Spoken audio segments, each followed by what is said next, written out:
ప్రభుత్వం ఏర్పడింది. ఇక్కడ కాంగ్రెస్ పార్టీ ప్రభుత్వం 6 గ్యారెంటీలు ఇస్తానే ఒక్క హామీ నెరవేర్చలేని పరిస్థితి.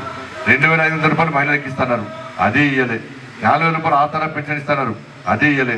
తులం బంగారం మహిళలకు ఇస్తున్నారు, అది ఇయ్యలే. 15,000 రూపాయలు రైతులకు కౌలు ఇస్తున్నారు, అది ఇయ్యలే. 12,000 రూపాయలు రైతు కూలీలకు ఇస్తున్నారు, అది ఇయ్యలే. 500 రూపాయలు బోనస్ ఇస్తున్నారు. బోనస్ పేరు మీద ఒక్కొక్క రైతు ఒకటి 14,000 రూపాయలు వాడాలి. క్వింటాల్కి ఒక ఎకరానికి 22 క్వింటాలు వస్తుంది. 500 రూపాయలు అంటే ఒక్కొక్క రైతు ఒకటి 14,000 రూపాయలు వాడాలి, అది ఇయ్యలే. తరుగు కటింగ్స్లో కూడా ఉంటున్నారు, అది లేదు. 2 లక్షల రుణమాఫీ చేస్తున్నారు, అది ఇయ్యలే. 5 లక్షల రూపాయలు ఇల్లు జాగాలకు ఇస్తున్నారు, అది ఇయ్యలే. 5 లక్షల రూపాయలు విద్యార్థి భరోసాగా ఇస్తున్నారు, అది ఇయ్యలే. ఇలా ఫీజు రియంబర్స్మెంట్ ఫీజులు ఇవ్వకపోవడం వలన ఇలా విద్యా సంస్థలు మొత్తం నష్టపోతున్నాయి. యాజమాన్యం నష్టపోతున్నారు, సిబ్బంది నష్టపోతున్నారు. విద్యార్థుల సర్టిఫికేట్ కూడా వాళ్ళ భవిష్యత్తు మొత్తం అంధకారమయ్యే పరిస్థితి. ఇలా ఆరోగ్యశ్రీ పైసలు ఇవ్వకపోవడం వలన ఇలా ట్రీట్మెంట్ చేసుకునే పరిస్థితి పేదలకు మెడబట్టి బయట ఉండే పరిస్థితి. కానీ ఏ చూసినా కూడా ఇవాళ కేంద్రంలో ఇలా రాష్ట్రంలో పరిస్థితి, కేంద్రంలో ఇలా కాంగ్రెస్ పార్టీ కొట్టేస్తే ఎక్కించి నిధులు పట్టుకొస్తాడు. ఎవరు ఇవ్వాలి నిధులకి? ఇలా కేంద్రమే 18,000 కోట్ల రూపాయలు ఇస్తే రాష్ట్రానికి ఇవాళ బడా కంట్రాక్టర్ అందరూ కూడా పైసలు చెప్పారు. కాంగ్రెస్ పార్టీ లీడర్ అందరూ కూడా వాళ్ళ బిల్ పేమెంట్స్ అన్నీ అయిపోయినాయి. 18,000 కోట్ల రూపాయలు కేంద్రం మొన్న ఇస్తే శాలరీస్ అయిపోయినాయి, ఇలా బిల్ పేమెంట్స్ అయిపోయినాయి. కానీ తెలంగాణ రాష్ట్రంలో అనేక మంది కాంట్రాక్టర్లు, చిన్న చిన్న కాంట్రాక్టర్లు బిల్లులు రాక వాళ్ళు ఇబ్బంది పడే పరిస్థితి. మనం పైసలు ఇస్తే పోయి ఢిల్లీకి పైసలు అమ్ముతున్నారు. ఇలా కాంగ్రెస్ పార్టీకి ఏటీఎం లెక్క మారింది. గతంలో కేసీఆర్ చేసాడు, ఇక్కడ రాష్ట్ర పైసలు తీసుకుపోయి పంజాబ్లో చెప్పులు ఇచ్చాడు. ఇక్కడ రైతుకి ఎలాంటి చేతులు రాలే, పంజాబ్లో పైసలు ఇచ్చాడు. ఇక్కడ రైతులు కానీ ప్రజలందరూ బికారి అయితే బిడ్డ పోయి లిక్కదంతా చేసి ఏ విధంగా కోట్లు పెట్టిందో, ఇలా విదేశాల్లో ఏ విధంగా పెట్రోల్ పెట్టి కేసీఆర్ కొడుకు కానీ కేసీఆర్ బిడ్డ కానీ కేసీఆర్ వాళ్ళు కానీ విదేశాల్లో ఏ విధంగా పెట్రోల్ పెడతారో ఒకసారి అర్థం చేసుకోండి. నమ్ముకొని నేను ఎన్నికల్లో పోటీ చేస్తున్నాను, మిమ్మల్ని నమ్ముకొని ఎన్నికల్లో పోటీ చేస్తున్నాను. వాళ్ళేమో 100 కోట్లు ఖర్చు పెట్టాలనుకుంటున్నాను. వాళ్ళ నేనేమో 100 కేసులు మీకోసం మీ అందరి కోసం నేను నా మీద చేసుకున్నాను. 109 కేసులు నా మీద కేసీఆర్ పెట్టాను. అయినా కొట్లాను 2 సార్లు జైలుకి వెళ్ళి మీరు పేపర్ చూసాను, టీవీ చూశాను. ఏ కూడా రెస్ట్ తీసుకోలేదు, ఏ కూడా వెనకడికి వెళ్ళలేదు. ప్రతిసారి కేసీఆర్ యొక్క అరాచక పాలనకు, ఆ గడ్డిల పాలనకు వ్యతిరేకంగా ఏ విధంగా కొట్లాడడం మీ అందరికీ తెలుసు. కాబట్టి ఇటువంటి పరిస్థితుల్లో మీరందరూ కూడా మరొక్కసారి ఆశీర్వాదం ఇవ్వాల్సిన అవసరం ఉంది. నేను 5 సంవత్సరాలు గెలిచిన తర్వాత ఫస్ట్ 2 సంవత్సరాలు కోవిడ్తోనే పోయింది. ఇంకా 3 సంవత్సరాల్లో దాదాపు 12,000 కోట్ల రూపాయల పైగా నేను తీసుకొచ్చినాను. గతంలో ఏ ఎంపీలు కూడా తీసుకురాలి. మీకు అన్ని బుక్లెట్ల ద్వారా ప్రతి ఇంటికి నేను ఏం చేసినాం, ప్రతి ఇంటికి పంపే ప్రయత్నం చేసినాను.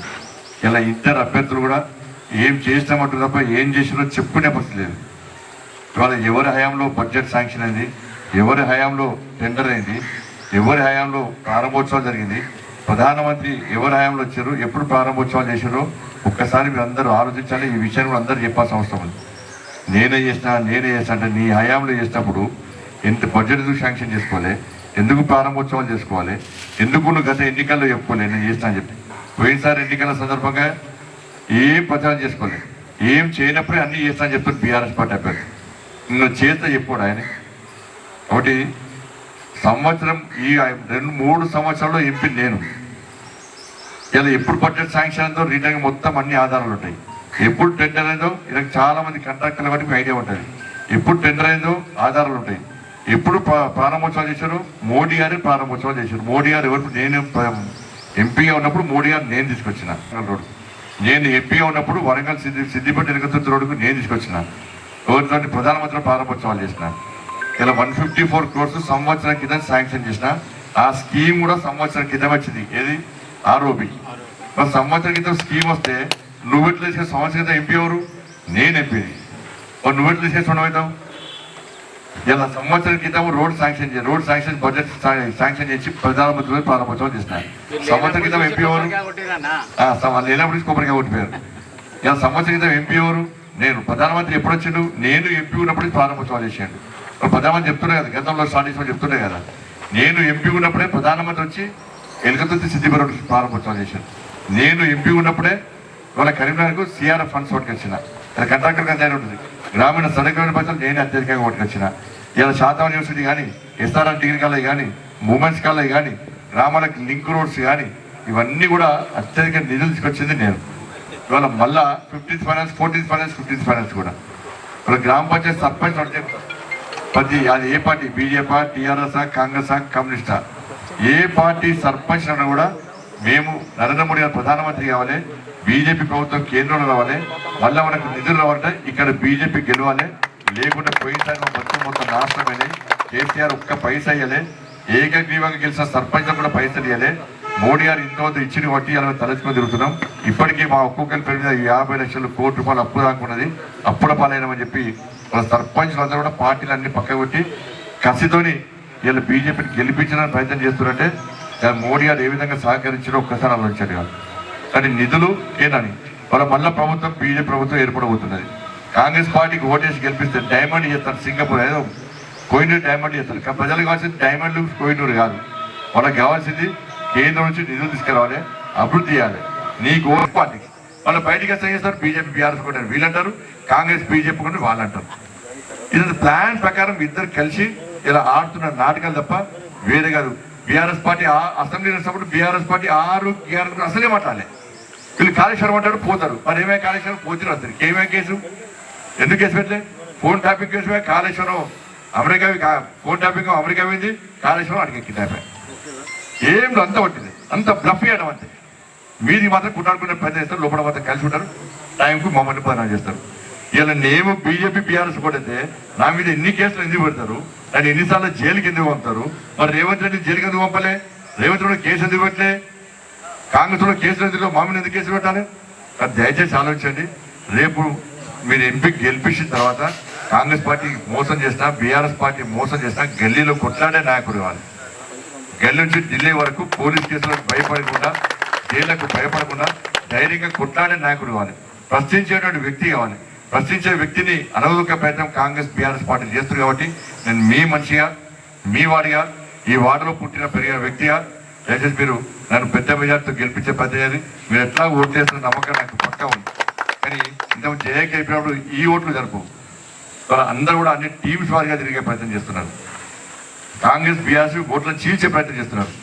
కాబట్టి ఫస్ట్ నుంచి కూడా జిల్లాకు మెయిన్ ఇక్కడే మన కాపాడనే మెయిన్ అడ్డా. కాబట్టి జిల్లా ముందు కాపాడు ఉమ్మడి జిల్లా ఉన్నప్పుడు కూడా కాపు సంఘం ఎక్కడంటే కరీంనగర్లో కాపువాడ అనేవాళ్ళు. అటువంటి పరిస్థితుల్లో ఇక కాపువాడలో మీరందరూ పెద్ద మనుషులందరూ కూడా ఒక టీం 2-3 టీంలు ఏర్పడి ఈ పార్లమెంట్ మొత్తం పరిధి మొత్తం తిరిగే ప్రయత్నం చేస్తే వన్ సైడ్ ఓట్లు వచ్చే అవకాశం ఉంటుంది. మన కులంతో పాటు ఇతర కులాలను కలిసి వాళ్ళ ఓట్లను కూడా అడిగే ప్రయత్నం చేస్తే అది కేవలం 5-6 రోజులు. అది ఈ 5-6 రోజులు మీరు కష్టపడితే 5 సంవత్సరాలు మీకోసం నేను కష్టపడతాను. కాబట్టి అంత కష్టపడి పనిచేయాల్సిందిగా మీరు మీ అందరికీ విజ్ఞప్తి చేస్తూ, సరే ఎండగొట్టినప్పుడు కూడా ఉదయం సాయంత్రం టైం ఇచ్చి పనిచేసేటువంటి ప్రయత్నం చేయండి.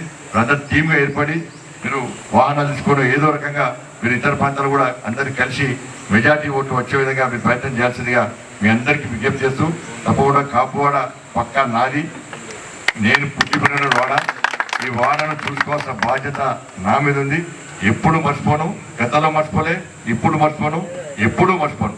మీరు ఏది అడిగినా ఏది చేసినా కూడా దాన్ని స్వీకరించి దాన్ని అమలు చేసిన బాధ్యత నా మీద ఒక బాధ్యతగా భావిస్తూ తప్పకూడదని అమలు చేస్తానని చెప్పి సందర్భంగా విజ్ఞప్తి చేస్తూ, మీరే స్వచ్ఛందంగా సమావేశాన్ని ఏర్పాటు చేసుకోవడం, నేను అనుకోకుండా ఇక్కడికి రావడం చాలా సంతోషంగా ఉంది. కాబట్టి తప్పకుండా మీ ఆశీర్వాదాలు ఉన్నా చెప్పి మనస్ఫూర్తిగా కోరుకుంటూ ముగిస్తాను. భారత్ మాతాకి జై. చేసేదాను.